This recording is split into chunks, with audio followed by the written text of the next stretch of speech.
She was a beauty queen and a University of Kentucky cheerleader, just 21 years old, living what many saw as the perfect life.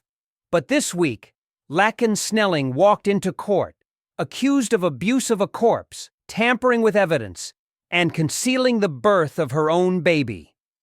Police say a newborn was discovered in a trash bag hidden inside a closet.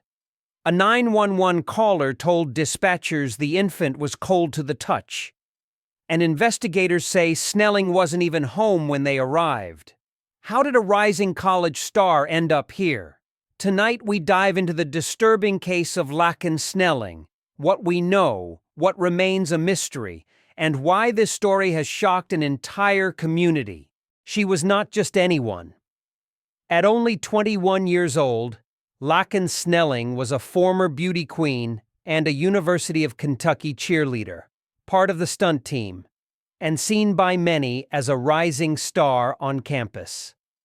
To her friends and followers, her life looked picture perfect: competitions, performances, and a bright future ahead. But behind that image, things were far more complicated. On August 27th, police in Lexington, Kentucky, responded to a disturbing 911 call. A third party reported that a baby had been found in Snelling's apartment. The caller told dispatchers the infant was cold to the touch. When officers arrived, they discovered a newborn hidden inside a black trash bag in a closet, wrapped in a towel. At that time, Snelling herself wasn't even home. Just days later, on August 31st, she was arrested and charged with 3 serious crimes: abuse of a corpse, tampering with physical evidence, and concealing the birth of an infant. Each of these charges carries significant weight. Abuse of a corpse involves the mistreatment or mishandling of human remains. Tampering with evidence refers to actions that interfere with a criminal investigation. In this case, cleaning up, moving, or hiding evidence related to the baby's death. And concealing the birth of an infant is a charge that dates back decades in Kentucky law, meant to address situations where a birth is hidden from authorities or the community. At her first court appearance, Laken Snelling pleaded not guilty. She was released on a $100,000 bond and placed under house arrest at her parents' home in Tennessee. She is no longer enrolled at the University of Kentucky and has been removed from the stunt team. The case immediately raised questions, not only because of the tragic discovery, but also because of the contrast between Snelling's public image and the allegations. On her TikTok, she once posted a list of life goals using little icons. One of them was marriage, another was to have children. Her friends recall that she often spoke about wanting a family of her own. There was even a Halloween photo where she dressed up in a way that playfully referenced pregnancy. And yet, here we are, a newborn hidden in a closet, and an entire community asking, where did things go so wrong? Investigators are now working to fill in the gaps. One of the most important unanswered questions is paternity. Snelling's former boyfriend, Isaiah Hall, has provided a DNA sample. That test is expected to determine whether he is the father of the baby. At the same time, she has been seen in recent months with a new boyfriend, adding another layer of complexity to the story. There are also images and videos circulating online that appear to show Snelling performing with the cheer team while visibly pregnant.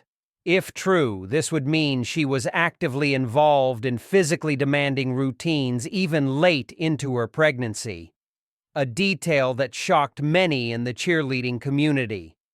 But the most critical unanswered question is this: was the baby born alive?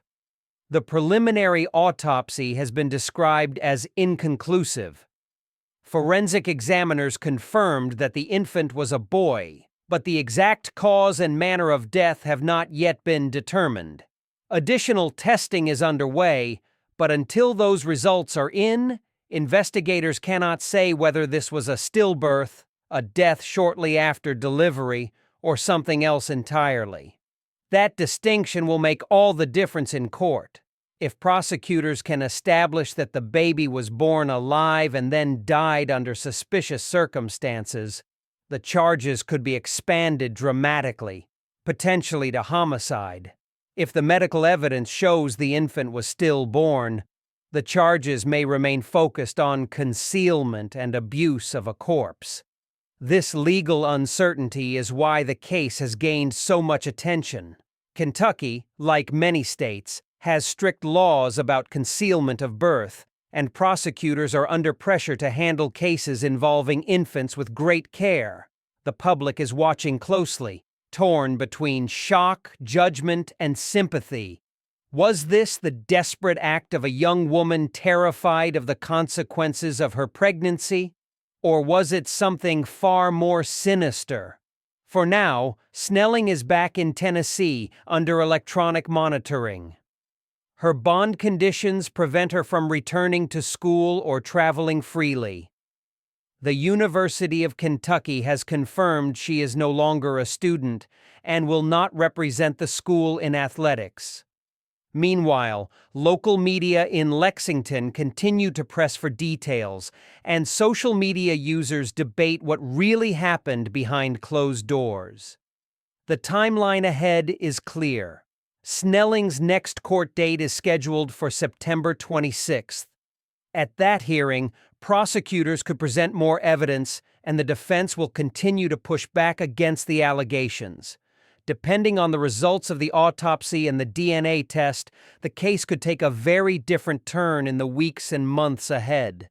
And so, we are left with more questions. Choose your next video. If you enjoy courtroom drama, brilliant attorney moves, abusers getting what they deserve, or other compelling cases, stay with us and watch your next video.